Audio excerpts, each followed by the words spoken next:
¿Qué tal, hermanos? ¿Cómo están? Buenas tardes. Gracias a todos los que ya están listos para nuestro estudio de esta tarde de miércoles. Seguimos con nuestra carta a los Efesios y ya estamos en el tema número 10. Después de este nos quedan dos semanas más y terminamos el libro de la carta a los Efesios. Espero que esté siendo de bendición para ustedes. Hoy vamos a empezar el capítulo 5, donde el apóstol Pablo sigue hablando acerca del cambio, de la importancia de la evidencia del cambio que debe realizarse en la vida de cada hijo de Dios. El verdadero cristiano no puede vivir igual que antes de conocer a Cristo, sino que sigue un proceso de cambio durante toda nuestra vida, hermanos. El proceso de cambio no se opera repentinamente de la noche a la mañana, ¿verdad? Hay muchas áreas de nuestra vida que tienen que ir cambiando, pero tiene que ser esto algo progresivo y sobre todo algo constante. Cada día que andamos en la luz de la palabra de Dios, y que tenemos comunión con el Señor, el creyente tiene que estar más consciente de nuestras propias debilidades, de nuestros pecados, y diariamente tiene que crecer nuestro amor a Dios y nuestro rechazo hacia el pecado, y aumentar el hambre por la santidad, por el amor de Dios. Así es que, ¿por qué tenemos que ser transformados? De eso vamos a hablar ahora. ¿Por qué tenemos que ser transformados? Una importante razón y algo que mucha gente ha perdido de vista y que es necesario que volvamos a recordar. Así es que oramos y arrancamos con nuestro tema número 10, llenos del Espíritu Santo. Padre, muchas gracias por esta tarde, gracias por tu amor, por tus grandes misericordias, Señor, y sobre todo, Padre, gracias por la oportunidad de haber sido transformados por medio de la renovación de nuestro entendimiento, Señor, hacia la imagen de aquel que nos amó, de aquel que entregó su vida por nosotros. Señor, este es un desafío muy grande para el cristiano. Señor, ayúdanos, ayúdanos, ayúdanos. Permite, Señor, que el cambio, la transformación que se debe de operar en nosotros sea de una manera visible, que sea algo que la gente, Señor, pueda experimentar, que puedan ver, y que ese cambio, Señor, nos lleve a dar testimonio de que hemos sido redimidos gracias, gracias al sacrificio de Cristo y gracias al amor transformador de Dios, y que el viejo hombre ha quedado atrás y ahora hemos sido revestidos del nuevo hombre, creados para buenas obras. Muchas gracias, Señor, en nombre de Jesús.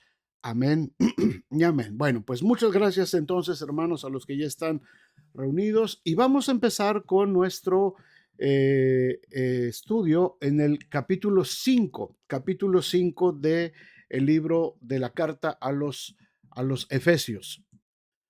Mientras el apóstol Pablo sigue exhortando a los hermanos de Éfeso, a los efesios, acerca de la transformación que debe realizarse en ellos, también empieza a introducir nuevos argumentos que vamos a ver ahora, para que los hermanos se esfuercen en hacer los cambios que necesitan hacer en su vida. Y hermanos, este es un tema muy, muy importante y muy actual, y sobre todo trascendental en la vida del cristiano. Mucha gente dentro de las iglesias que ya son cristianos o confiesan ser cristianos, no han operado los cambios en sus vidas que se requieren y siguen viviendo con muchas conductas del viejo hombre, argumentando que son débiles, argumentando que pues están luchando, que la carne y todo esto. Pero hermanos, el querer transformarse, el querer ser hechos a la imagen del Señor ahora, el Señor ya nos dio la fuerza, el Señor ya nos dio el Espíritu Santo de Dios. Ahora nos toca a nosotros hacer lo nuestro. Por eso en estos capítulos Pablo está hablándole a la gente de algo que tiene que ser de manera totalmente intencional en nosotros.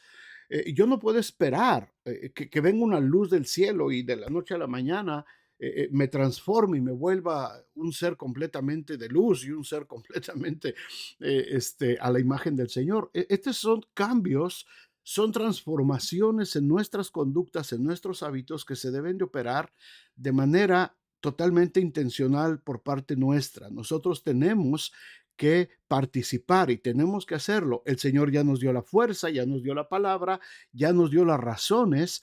Así es que Pablo sigue argumentando por qué es necesario en este capítulo 5 que seamos motivados a llevar una vida diferente, una vida de obediencia, una vida de santidad. Y recuerden esto, cuando hablamos del término santidad, a veces viene a nuestra mente los santos dentro de la iglesia, ¿verdad? Que antes venerábamos quizás. Vienen imágenes de hombres o mujeres con unas areolitas arriba y con una carita de inocencia. No, no, no, no se refiere a eso. Santidad se refiere a apartarnos cada vez más del pecado.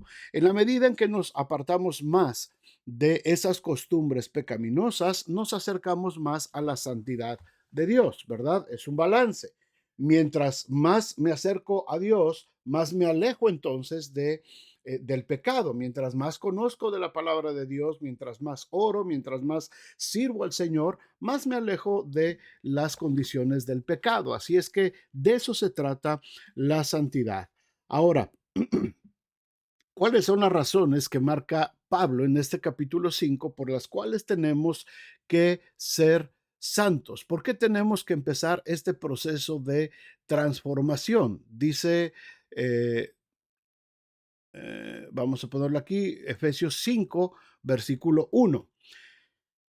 Los primeros versículos dicen, sed pues, es decir, por todo lo que ya venimos diciendo, recuerden que en el capítulo anterior hablamos de la necesidad de despojarnos del viejo hombre y de revestirnos del nuevo hombre, ¿verdad? De acuerdo a todas las características que vimos. Por lo tanto, ahora empieza Pablo el capítulo 5. Sed pues imitadores de Dios como hijos amados y andad en amor como también Cristo nos amó y se entregó a sí mismo por nosotros, ofrenda y sacrificio a Dios en olor fragante. En los versículos anteriores, Pablo ya había introducido esta idea del cambio, de la transformación, de la necesidad de ser transformados. Ahora el creyente debe comportarse de la manera como Dios lo hace, como Dios nos enseñó. El Señor nos perdonó y nosotros debemos también perdonar. Entonces, Pablo inicia este capítulo 5 con este pensamiento. Un buen hijo aprende del ejemplo de un buen padre, de la imitación. Sed imitadores de Dios. Fíjense que en otros pasajes Pablo le pide, por ejemplo, a los filipenses, imítenme a mí, vean mi conducta, ¿verdad? Y hagan lo que yo hago. Pedro dice que seamos imitadores también de él y que imitemos a Jesucristo. Pero aquí en este versículo, lo que está diciendo el apóstol Pablo es primero que seamos directamente, dice, imitadores de Dios, imitadores de Dios. Hay conceptos más profundos detrás de este versículo, por supuesto. La Biblia enseña que Dios hizo al hombre a su imagen. Escuchen bien esto. En el principio creó el Señor a su imagen y semejanza. ¿Para qué? Para manifestar la perfección de Dios. Nosotros, el ser humano, la humanidad, fue la corona de la creación. Fuimos hechos la corona de la creación. Al hombre es al que se le da el poder y el señorío, la autoridad sobre todas las cosas creadas. Así es que Dios nos creó, hermanos, para que nosotros mostráramos las perfecciones de Dios. Sin embargo, en el huerto del Edén, el hombre escogió independizarse de la voluntad divina y mancharon o manchamos esa imagen en nuestro ser, lo que Dios nos había dado. Sin embargo, Dios escogió algunas personas para revelar sus atributos en el mundo. Son los hombres y mujeres de fe que han sido transformados por su espíritu. La nación de Israel, los judíos en el Antiguo Testamento tenían esa misión. Si ustedes recuerdan toda la historia del Antiguo Testamento, Dios los escoge, Dios escoge a esta nación descendientes de Abraham con el propósito de que ellos fueran diferentes, que la gente pudiera ver algo diferente en ellos, que la gente todos los pueblos, las naciones de alrededor pudieran ver que ellos eran diferentes, que ellos se conducían de una manera diferente, que ellos actuaban de una manera diferente, que ellos dependían de alguien que todas las demás naciones no entendían ni comprendían. Dios escoge a Israel entonces para que manifieste ese principio en el cual fuimos creados todos, la humanidad, para mostrar las virtudes del Señor, las virtudes y las perfecciones de Cristo, de Dios. Sin embargo, la nación judía falló. En vez de querer imitar a Dios, siguieron imitando las costumbres paganas de los pueblos de alrededor y las consecuencias, las sabemos, fueron fatales. Viene entonces Jesús, el Hijo de Dios, a nacer en Belén como una revelación perfecta de Dios, ¿verdad? Estuvo rodeado de pecadores, pero él no pecó. Estuvo sujeto a las mismas tentaciones, dice Santiago, que nosotros, pero sin pecado. Jesús no pecó. Así es que nos viene a mostrar nuevamente la perfección de Dios. Como el pueblo de Israel falló al principio, ahora se crea un pueblo nuevo llamado iglesia.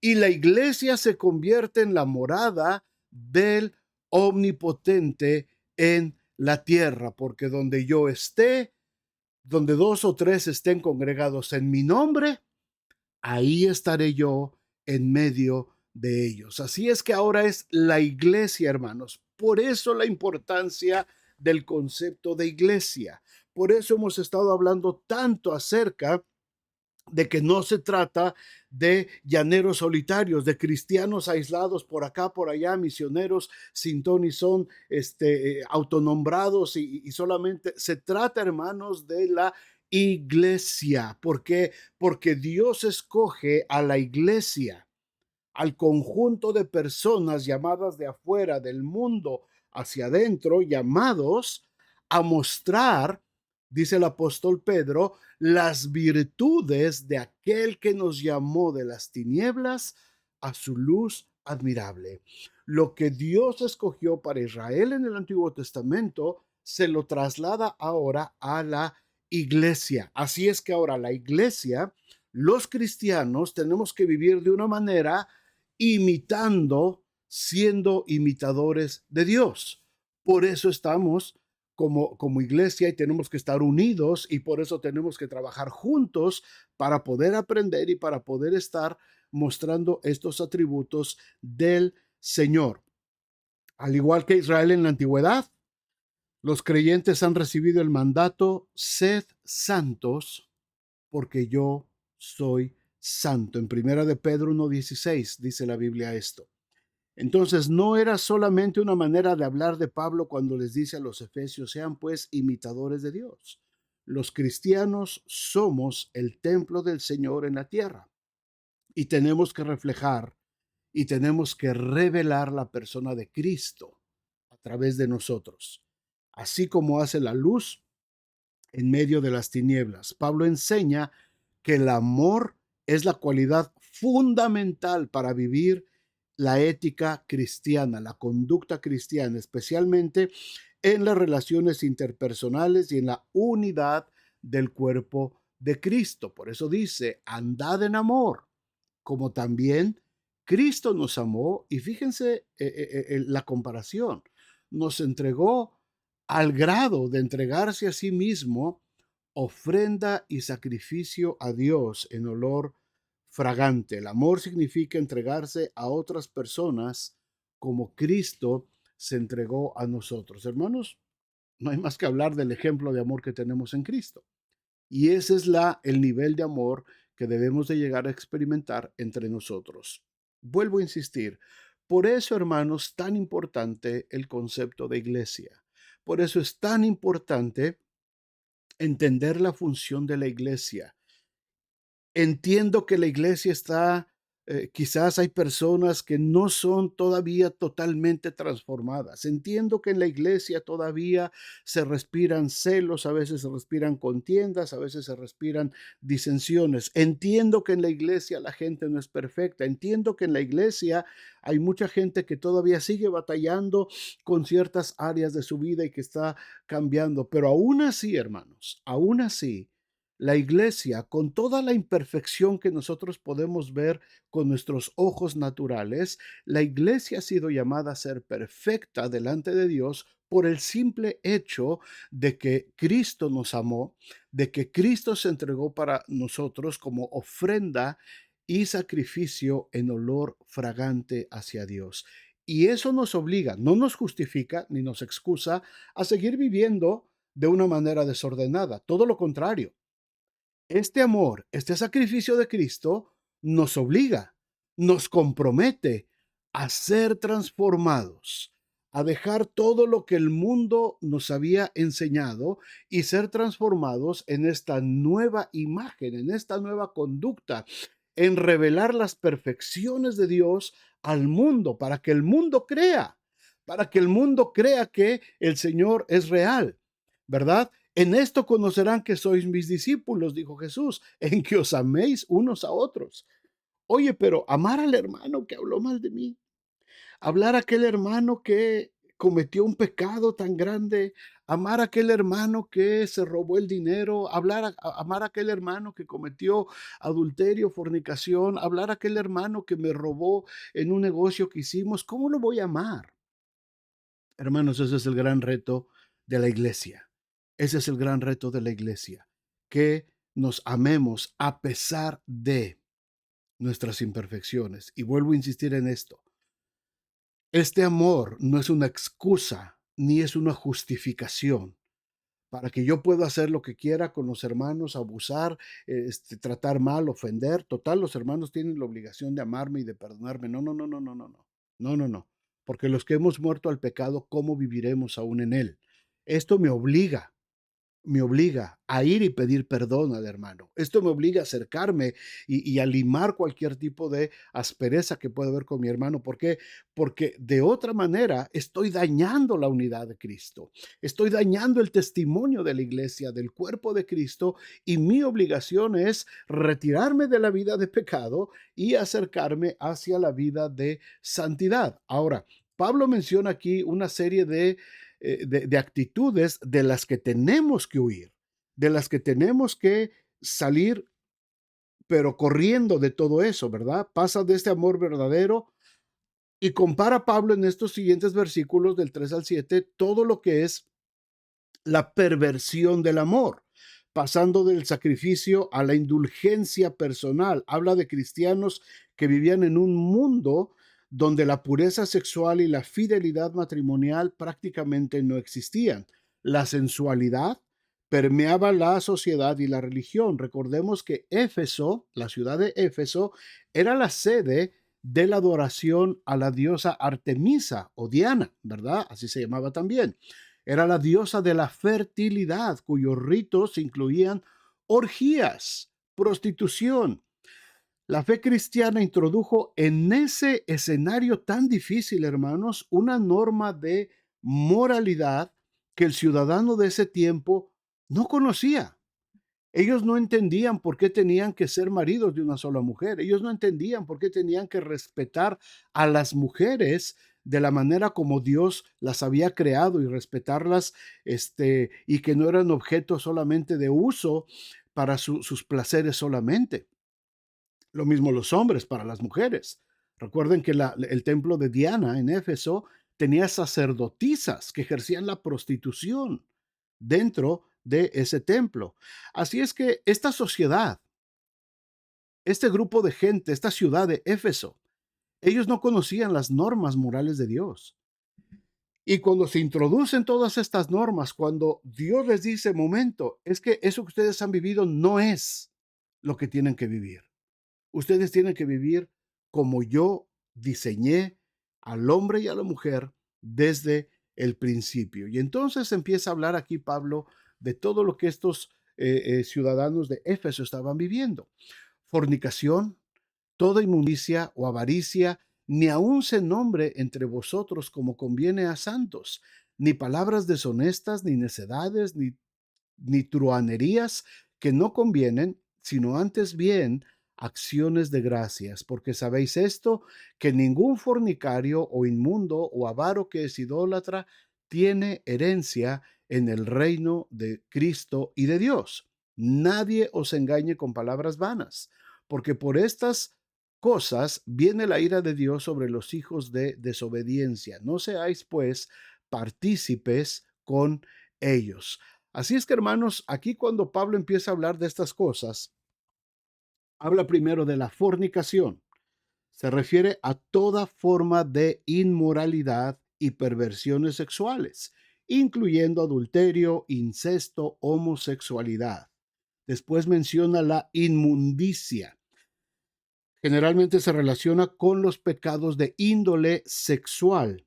La avaricia significaba anhelar tener más de cualquier cosa, no importando las consecuencias para otras personas. Primero yo, después yo, ya el último yo. Esa era la ley, ¿verdad?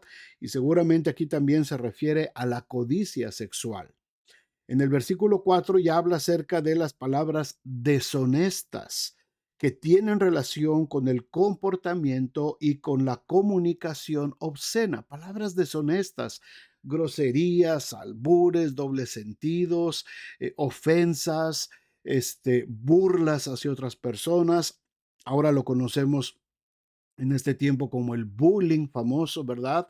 Estar criticando constantemente, irritando a otras personas, palabras deshonestas, las necedades, es decir, hablar a lo tonto, sin sentido, sin provecho. Hay mucha gente que te cansa de que habla tantas tonterías, tantas necedades, muchos hablando acerca de sus logros en el mundo, ¿verdad? Jactándose de sus triunfos mundanos, hombres y mujeres jactándose de sus conquistas, de sus amoríos, de esto, del otro, de cuán valientes son para tomar y las borracheras que se pusieron. Necedades, necedades, eso es hablar necedades. Las truanerías en su sentido negativo era la destreza del hombre mañoso, hábil en los temas y en las cosas que llevaban a la indecencia, un truán, una persona que sabe envolver a la gente en sus mentiras, que lo sabe enredar, que sabe jalar gente, adeptos, en base a mentiras, en base a conceptos totalmente falsos. En contraste con la sensualidad y la vulgaridad, Pablo manda que se hagan acciones de gracia. Si se dan cuenta, aquí en el versículo 4 dice, después de todo esto, dice, sino antes bien, tenemos que generar acciones de gracias. ¿Por qué? Es interesante esto. El apóstol les recuerda que tanto la conducta sexual correcta, ¿verdad? Está dentro de lo que es el plan maravilloso de Dios. El poder tener una sexualidad limpia, sana, correcta, está dentro del plan de Dios. Y no se debe degradar ni envilecer lo que Dios hizo. En vez de manchar esa dádiva con perversiones, con frivolidad, con libertinaje, más bien el cristiano debe expresar su profundo y sincero agradecimiento a Dios. Agradecer a Dios por las cosas que nos ha dado, por lo que nos ha permitido, por las cosas que Él creó para nosotros, que Él creó para nuestro provecho, para nuestro bienestar, pero sin desvirtuarlo, sin ofender a Dios y sin usarlo solamente para provecho físico, para provecho carnal. Estos versículos, hermanos, del 3 al 7, contienen básicamente dos argumentos muy importantes que Pablo menciona. En primer lugar, afirma que una persona que se caracteriza por ser fornicario, inmundo, avaro, palabras deshonestas, todo esto, no tiene herencia en el reino de Cristo. Vean el versículo 5, porque sabéis esto, que ningún fornicario, inmundo, avaro, que es idólatra, tiene herencia en el reino de Cristo y de Dios. Esa persona está dando evidencia que no ha sido redimida por Cristo Jesús. Escuchemos bien esto, por favor, hermanos. Escuchemos bien. Dentro de las iglesias, seguramente todavía hay personas que están practicando la fornicación, que están practicando la inmundicia, que son avaros, que son idólatras, y no solamente idólatras de imágenes religiosas. Idólatras es todo aquello, idolatría es todo aquello que robe tu atención de Dios. Lo que toma el primer lugar en tu vida, eso es idolatría.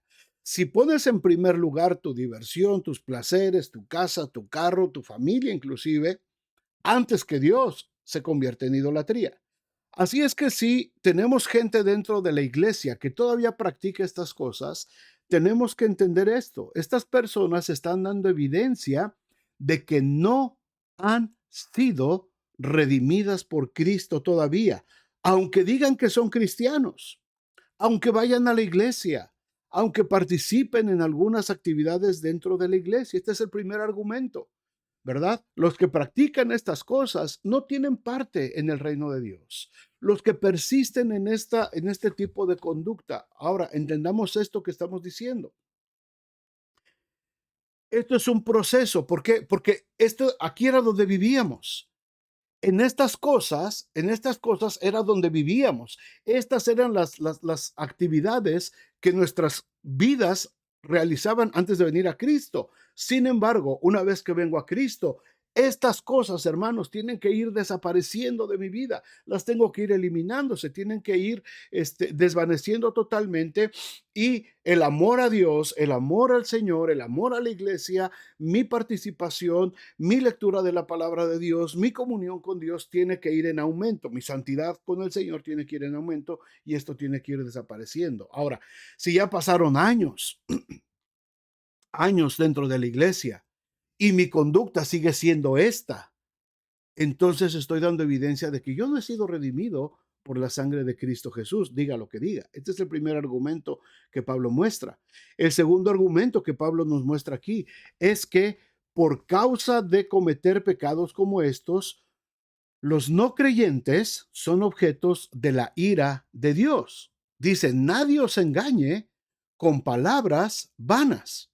O sea, que nadie te diga, oye, es que si estás en fornicación, o si eres avaro, si eres idólatra, no te preocupes, tú eres cristiano, tú ya eres salvo, no te preocupes. Son cosas que pues todos hacemos, ya todo nos pasa y tú ya estás dentro de la iglesia, en el reino de Dios. Puedes seguir haciendo eso, no pasa nada, no te preocupes. Vienes, te confiesas y seguimos adelante. Nadie os engañe con palabras vanas, porque por estas cosas viene la ira de Dios sobre los hijos de desobediencia. Por eso dice el versículo 7, no participes con ellos, no participes con ellos. Y hermanos, este es un llamado de atención muy serio de parte de Dios. Muchos cristianos Muchos cristianos siguen teniendo una comunión muy estrecha con gente que participa de todas estas cosas. Siguen teniendo relación, amistades, convivencia muy cercana con gente que participa de todas estas cosas. El libro de Proverbios dice, jugará el hombre con fuego en su seno sin que ardan sus vestidos. Hermanos, tarde o temprano nos vamos a contaminar de todo esto. Tarde o temprano nuestra conducta va a regresar a esto. Cuando el cristiano que está luchando por salir de todo esto constantemente está involucrado en reuniones donde se ve todo este tipo de cosas, donde se ven estas fiestas, estos bailes, estos lugares llenos de sensualidad, llenos de fornicación, llenos de inmundicia, donde el alcohol es lo que reina en todo eso. ¿Ustedes creen que los cristianos, estando sometidos a todo esto, tarde o temprano no van a caer? Por eso dice Pablo aquí, no participes con ellos. Ahora, debo entonces de cortar toda relación, amistad con mi familia, con mis amigos, porque pues ahora ya soy santo y ya no me llevo con ellos. No, este es otro extremo también que es dañino, porque entonces ¿cómo vamos a dar testimonio de lo que somos? Lo que estamos diciendo y lo que estoy diciendo, hermanos, y lo que está hablando aquí Pablo es, no participes de todo esto, no participes.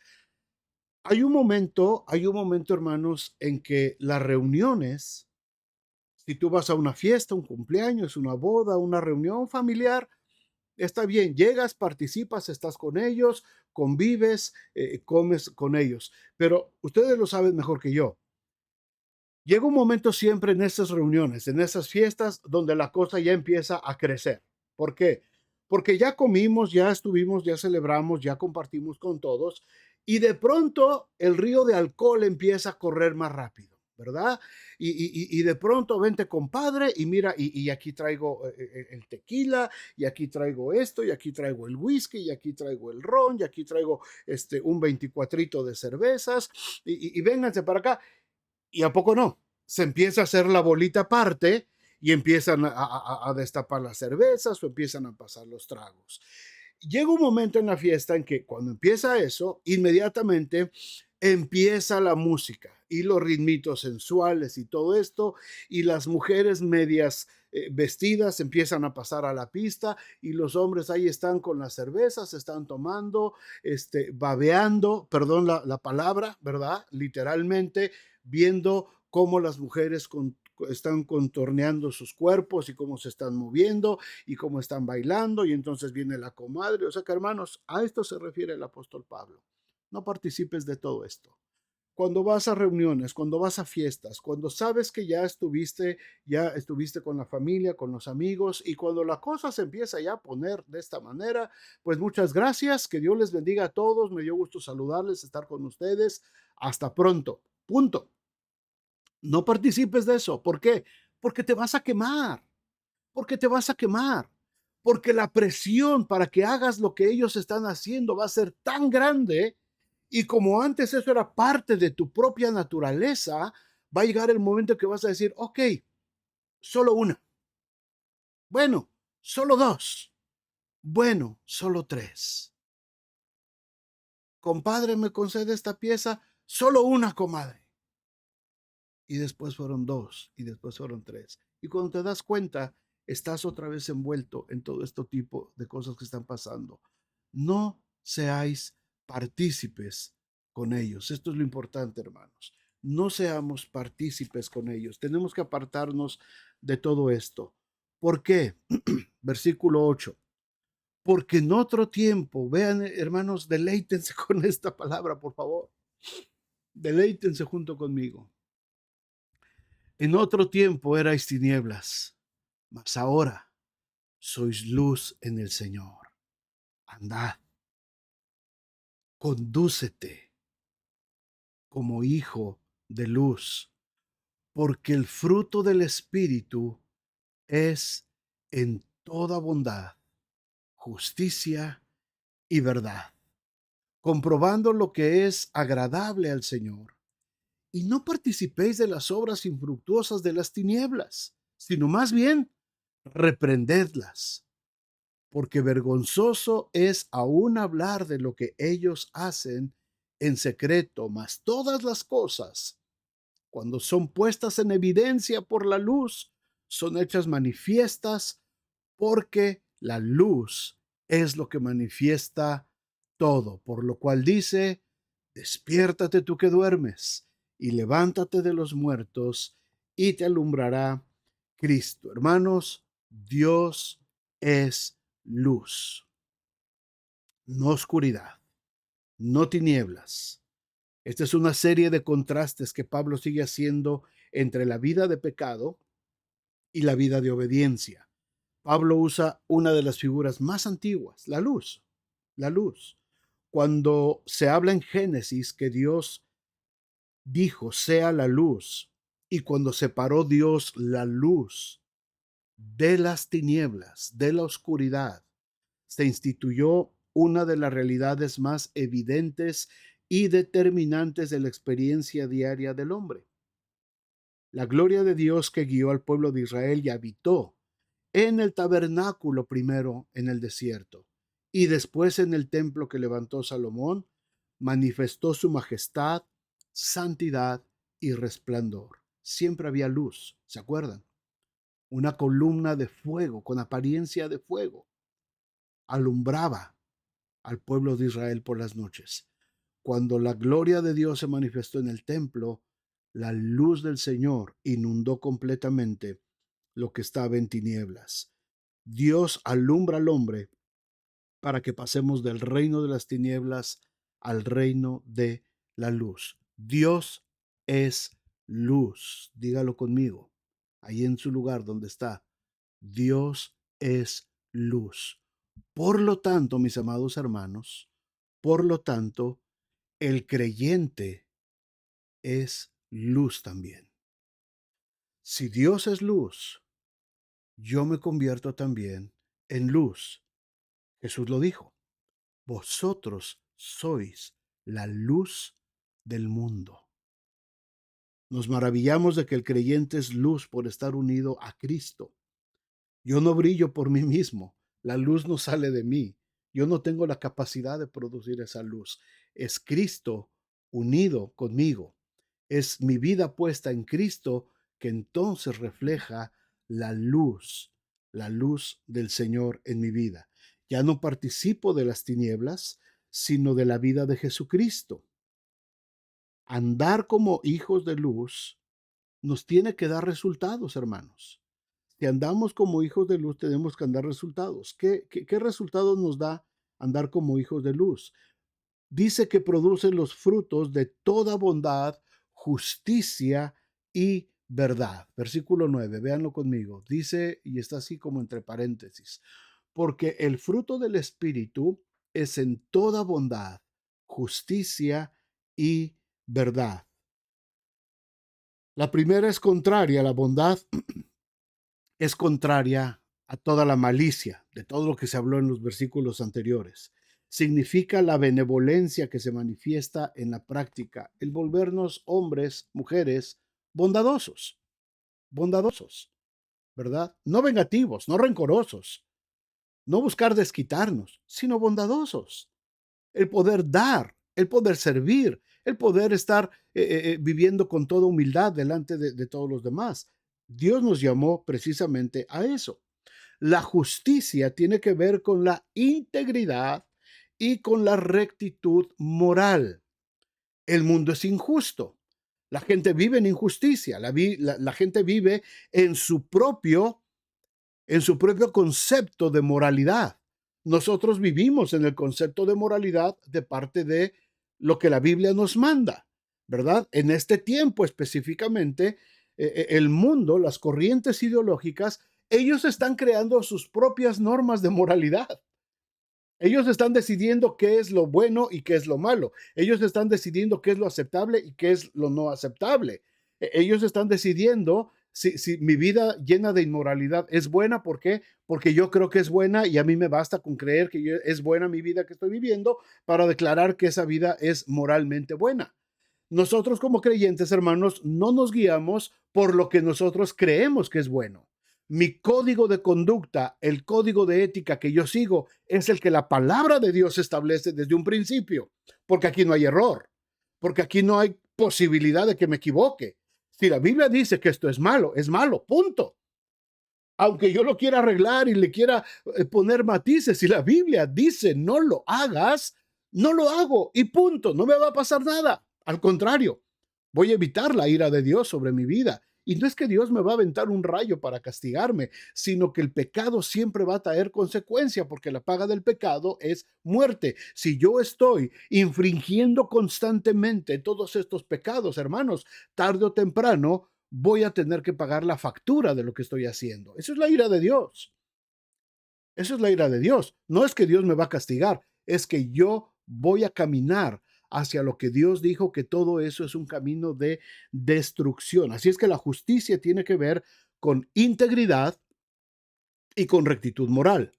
La verdad contrasta con la oscuridad, porque en vez de ser engañosa, hipócrita, mentirosa, la persona muestra sinceridad e integridad.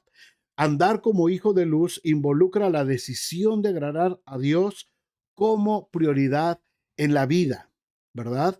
La luz del creyente, hermanos, reprende las obras de las tinieblas. No participes, al contrario, repréndelas.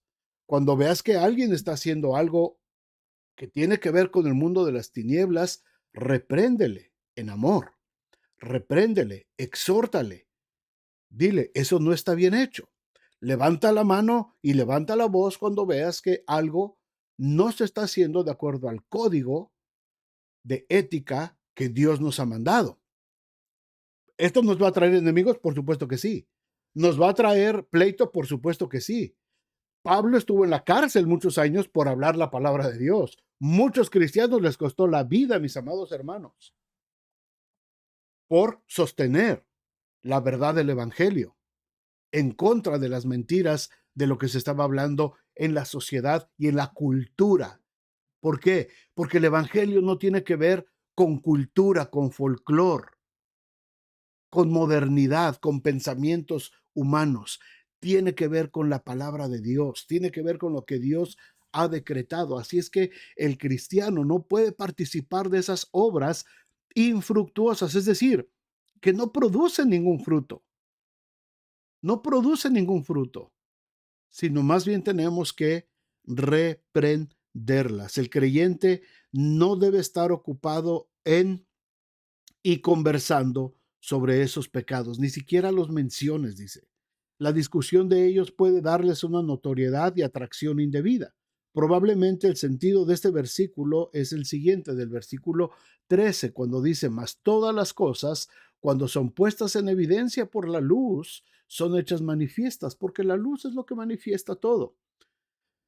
Probablemente el sentido de este versículo es cuando las obras secretas son alumbradas por la buena vida de los creyentes, los que las hacen reconocen su naturaleza vergonzosa. La razón es que la luz lo revela todo. Hermanos,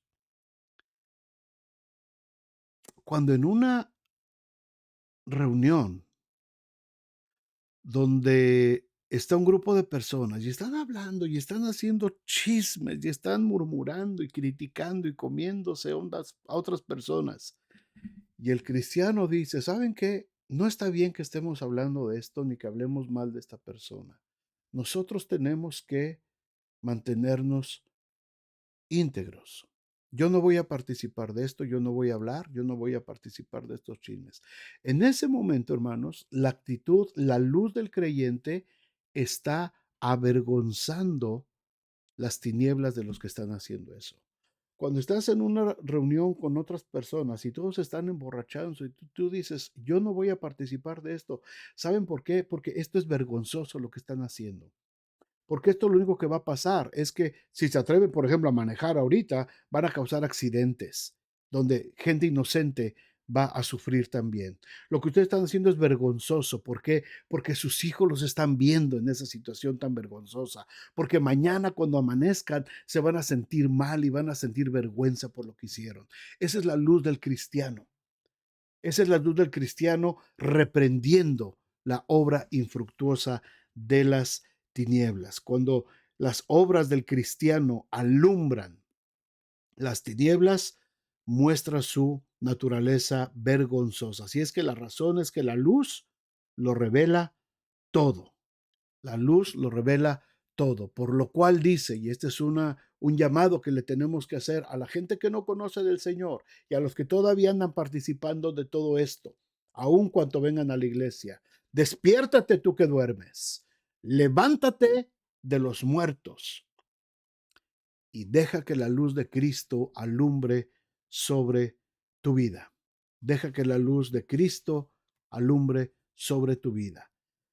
¿Por qué tenemos que ser, por qué tenemos que ser llenos del Espíritu Santo, hermanos? ¿Por qué este capítulo 5? Otra de las razones que da, versículos 15 al 17, para poder tener la sabiduría de parte de Dios. Fíjense lo que dice, mirad pues con diligencia cómo andéis, no como necios, sino como sabios, aprovechando bien el tiempo, porque los días son malos.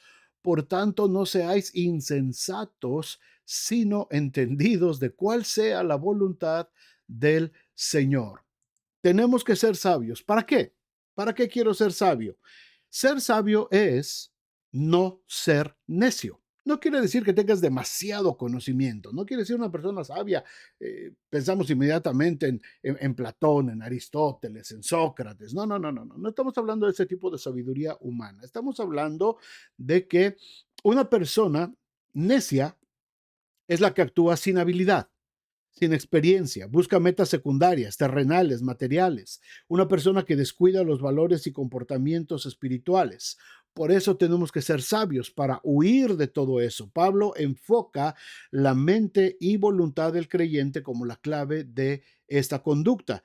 Dice que tener que ser sabios también es aprovechar las oportunidades que Dios nos da en la vida. El verbo aprovechar el tiempo significa comprar o rescatar la oportunidad. Pablo no solamente habla de la buena administración, el tiempo está cayendo en manos de la maldad. Los días se llenan de conductas infructuosas. El cristiano tiene que aprovechar cada momento y cada día para hacer lo correcto. Ayer, en la reunión con los varones de la iglesia hablábamos un poquito de esto y decíamos, ¿por qué generaciones atrás las iglesias, los cristianos, gozaban de reunirse prácticamente todos los días? De hecho, había muchas iglesias donde todos los días había culto, ¿verdad? Y después las mujeres se reunían cada semana. Yo recuerdo en la iglesia donde crecí, los lunes era la reunión de las mujeres a las 5 de la tarde. Los hombres se reunían otro día de la semana, los jóvenes otro día de la semana se reunían. Los miércoles era reunión general de la iglesia de estudio bíblico y los viernes era la reunión de oración. Así es que y los domingos era la escuela dominical, primero en la mañana, después era el servicio de adoración y en la tarde, a las 6 de la tarde, era el servicio de evangelismo, de predicación. Es decir, había mucha actividad dentro de las iglesias. Este, y vivíamos de una manera sabia, aprovechando el tiempo. El tiempo es malo. Los días son malos, dice aquí el versículo 16, aprovechando bien el tiempo porque los días son malos. Es decir, los días se están llenando de maldad. Los días se están llenando de cosas infructuosas. Analicemos cada día de nuestra vida, hermanos. ¿Qué es lo que estamos haciendo? Estamos muy ocupados trabajando y estamos de trabajo hasta acá. Si pudiéramos hacer nuevamente cultos todos los días, ¿cuánta gente habría en las reuniones? Todos los días en la iglesia. ¿Cuántos irían? ¿Cuántos estarían dispuestos a decir, yo quiero estar todos los días? ¿Por qué? Porque mejor es un día en la casa de mi Dios. ¿Cuántas series de televisión vemos a la semana? ¿Cuántas películas vemos a la semana? ¿Cuántos partidos de fútbol vemos a la semana?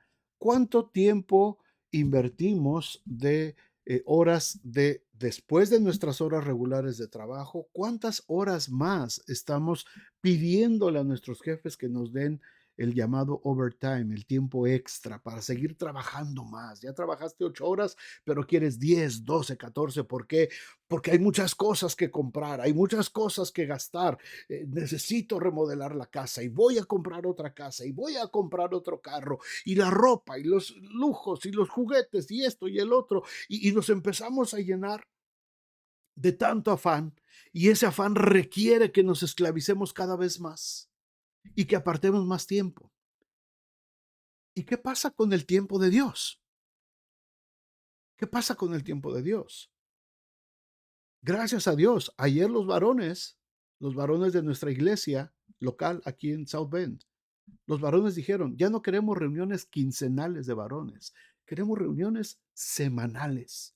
Volvamos a vernos cada semana. Si queremos hacer un cambio, si queremos que nuestras vidas empiecen a cambiar, si vamos a tomar el liderazgo espiritual que Dios quiere para nosotros, empecemos a reunirnos cada semana y empecemos a tener más comunión entre semana a través de los medios de comunicación que Dios ha permitido para empezar a unirnos y para poder tener más comunión. Gloria a Dios. Yo bendigo al Señor por eso, por lo que ellos dijeron. Yo bendigo al Señor porque no fue iniciativa del pastor, fue iniciativa de ellos mismos. Hermanos, aprovechando bien el tiempo, los días son malos. Los días son malos. El tiempo que perdemos todas las semanas. Ojalá todos el tiempo lo aprovecharan en sus familias, en sus hijos, pero la verdad es que no. La verdad es que no. Los niños, los hijos están más descuidados que nunca antes en la historia. No tenemos tiempo ni siquiera para los hijos. Mentira que estamos usando el tiempo en nuestras familias. No es así. Lo estamos usando en nuestros propios provechos. Tenemos que ser sabios para entender la voluntad de Dios. El insensato es el que actúa sin reflexión, sin juicio, es no conocer, no hacer la voluntad de Dios. Una persona inteligente y sabia averigua cuál es la voluntad de Dios para cumplirla. Así podemos evitar los pecados del viejo hombre y aprovechar el tiempo en las actividades que imitan a Dios, que manifiestan la luz y que producen el buen fruto de bondad, justicia y verdad. Por último, ¿cómo podemos ser transformados? Versículo 18. Fíjense lo que dice, no os embriaguéis con vino, en lo cual hay disolución. Antes bien, sed llenos del Espíritu Santo, hablando entre vosotros con salmos, con himnos y cánticos espirituales, cantando y alabando al Señor en vuestros corazones, dando siempre gracias por todo al Dios y Padre en el nombre de nuestro Señor Jesucristo. Someteos unos a otros en el temor de Dios. Déjenme darles rapidito, en estos últimos minutos que nos quedan, un trasfondo religioso de lo que está hablando aquí de la embriaguez. No os embriaguéis con vino. El uso del vino en el culto al dios Dionisio, también conocido como el dios Baco, por muchos siglos, desde 900 antes de Cristo quizás estaba este culto, era conocido también con este nombre de Baco. Dionisio era conocido también por este culto que se hacía a él, y era un culto, hermanos. La embriaguez, el emborracharse, era un culto a un dios, no era una diversión, no era una actividad lúdica, no era algo aquí entre amigos, no, no, no, era un culto religioso a este dios. Este culto se había esparcido por toda el Asia Menor, Macedonia, Grecia, Italia, Egipto, Palestina. En todos los estratos sociales influía mucho en la cultura, en el arte, en el drama, en la música, la literatura, la conversación cotidiana, cualquier referencia a las uvas, el vino, la enredadera de la vid, los sátiros u otro motivo semejante recordaban a Dionisio y su culto. Se sabe que la ciudad de Éfeso no solamente se llenó de la adoración a la diosa Diana, sino también a Dionisio. Algunas características de este culto eran el énfasis que le ponían en la fertilidad, la intoxicación, la música de flautas, címbalos, tambores, danza y, escuchen esto, devorar carne cruda de animales. ¿Cuál era el propósito de todo esto? El propósito de estas actividades, como la intoxicación por alcohol, y acuérdense que Dios creó el vino desde un principio y Dios bendijo y Dios usaba el vino solamente como una bebida, ¿verdad? Inclusive era sana para el estómago, es sana para el estómago, pero aquí estamos hablando de embriaguez, de borrachera, de abuso total, de una perversión total de lo que Dios creó de una manera totalmente inmunda. ¿Cuál era el propósito de estas actividades? Era tanto la embriaguez como el comer carne. Ellos pensaban que de esa manera Dionisio, el dios Baco, entraba en el cuerpo del individuo para llenarlo con su espíritu. Escuchen esto. Para eso se emborrachaban. Para que ese dios, Dionisio, entrara en su cuerpo. Dionisio debía poseer y controlar a la persona para que tuviera su fuerza y sabiduría. Ellos creían que esto les capacitaba para hacer la voluntad de ese Dios y para que hablaran profecías inspiradas. La literatura antigua dice que la gente que participaba en las frenéticas cultos estos a Dionisio, sentían alivio de la tensión y presión de su vida cotidiana. Disolución significa una vida desenfrenada, abandonada a los excesos y el libertinaje. La prohibición de embriagarse y la exhortación a ser llenos del Espíritu forman un contraste. Y hermanos, aquí es donde muchas iglesias se han equivocado. Déjenme terminar con esto, espero que me dé tiempo y si no, me aguantan unos minutitos más en este estudio, porque esto es bien importante. Cuando está hablando aquí, hermanos, de esta comparación de embriagarse con vino y ser llenos del Espíritu Santo, no son cosas parecidas. En muchas iglesias, sobre todo de corte pentecostal, se habló o se hablaba, no sé si todavía se habla mucho de esto, de embriagarse del Espíritu Santo. No, no, no, no, no, no, no, no, no, no, no. Y en muchas iglesias yo lo llegué a ver, gente que andaba así toda mareada después de un culto frenético con demasiada música estridente y imposición de manos y gritos y todo eso, y la gente andaba y decían, es que está borracho del Espíritu Santo, y mírelo, ahí está, emborráchese del Espíritu Santo, y gente mareada. No, hermanos, esto es una aberración del Evangelio, esto es una mentira y esto es algo falso totalmente. Eso no existe y eso no está diciendo aquí Pablo. Pablo está diciendo, no te embriagues con vino. Una cosa es embriagarte y otra cosa es llenarte del Espíritu Santo. Cuando el Espíritu Santo llena a una persona, cuando somos llenos del Espíritu Santo, manifestamos el fruto del Espíritu. Dios no toma el control como ellos pretendían a través del vino con Dionisio, que Dionisio los tomara y hablaran por ellos. Dios no va a tomar de manera como autónomo, como autómatas, ¿verdad? Como robots.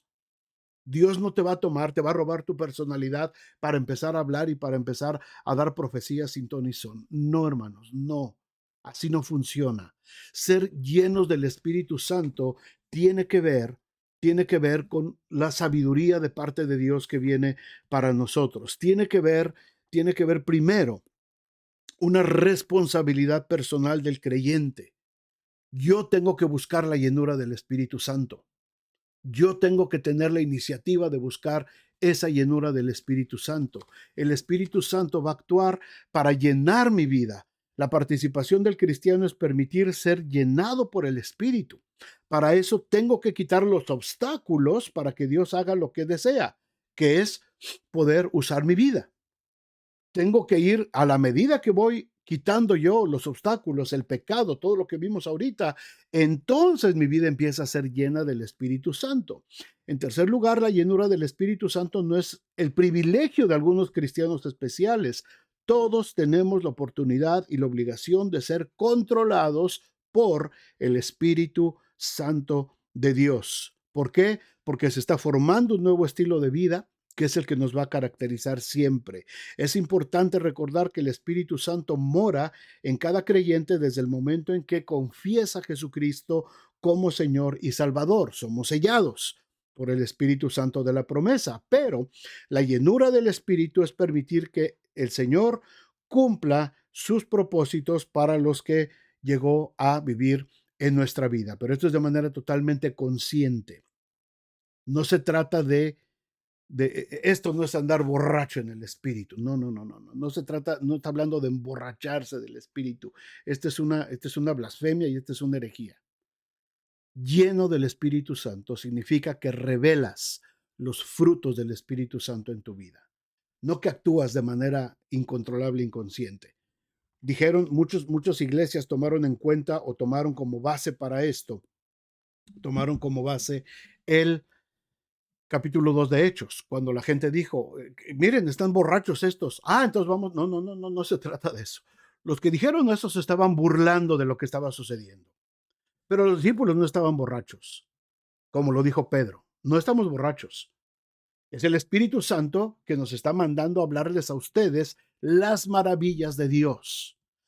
¿Cómo podemos ser llenos del Espíritu Santo? Hermanos, tenemos que limpiarnos del pecado primeramente para poder ser llenos del Espíritu Santo. Tengo que renunciar al espíritu rebelde y egocéntrico que desea hacer su propia voluntad y dejar que sea el Espíritu Santo de Dios el que controle totalmente mi vida. Debo depender del poder del Espíritu Santo de Dios en mi vida, no de mi sabiduría, no de mi fuerza, no de lo que yo tengo, sino de el Espíritu Santo para poder obedecer a Dios, ¿verdad? ¿Cuál va a ser el resultado? El resultado, hermanos, es que voy a poder hablar, ¿verdad? Como dice aquí el versículo 19, se los pongo aquí, voy a poder hablar con salmos, con himnos, con cánticos espirituales, cantando y alabando al Señor en nuestros corazones, dando siempre gracias a Dios por todo, al Dios y Padre, en el nombre de nuestro Señor Jesucristo. Y una consecuencia de ser lleno del Espíritu Santo no es andar mareado y hablando y diciendo tontería y media.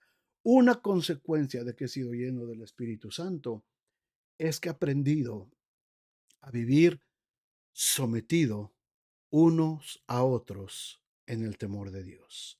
No me siento más que nadie. En la iglesia no hay jerarquías. En el cuerpo de Cristo no hay quien más importante y quien es menos importante. En el cuerpo de Cristo todos aprendemos a vivir sometidos unos a otros bajo el temor de Dios. De esa manera, hermanos, es como yo muestro la verdadera llenura del Espíritu Santo. Gracias por aguantar un poquito más en esta tarde, hermanos, y espero que realmente podamos echar a andar estas enseñanzas en nuestras vidas. Necesitamos, hermanos, necesitamos entender cuál es la función del cristiano, cuál es la función de la iglesia, a qué hemos sido llamados, a qué nos llamó el Señor dentro de la iglesia, y a unirnos y a vivir sometidos unos a otros, buscando ser llenos del Espíritu Santo y huyendo de toda la corrupción que hay en este mundo. Padre, muchas gracias. Gracias, Señor, por este tiempo. Gracias por tu palabra. Gracias por estos 21 versículos del capítulo 5 de Efesios. Cuántas enseñanzas, Señor, y cuántas cosas en las que tú nos llamas a reflexionar, a pensar y a modificar, Señor, nuestras vidas, nuestras costumbres, y a buscar cada vez más, Señor, la fuerza de tu Espíritu para poder ser la luz que este mundo necesita. Señor, este mundo no necesita religiones, no necesita religiosidad. Este mundo necesita cristianos que sean verdaderos reflejos de la luz de Cristo en sus vidas. Padre, gracias por este tiempo, bendícenos, y gracias por la vida de cada hermano y hermana que han visto este estudio. En nombre de Jesús. Amén y amén. Pues muchas gracias, hermanos, que el Señor les bendiga, el Señor esté con ustedes. Si el Señor permite, la próxima semana nos vemos ya en el versículo, en la lección número 11, ya casi la penúltima para terminar este estudio. Y el domingo, con el favor de Dios, nos vemos en nuestro estudio en nuestro culto principal a las 11 de la mañana. Dios les bendiga.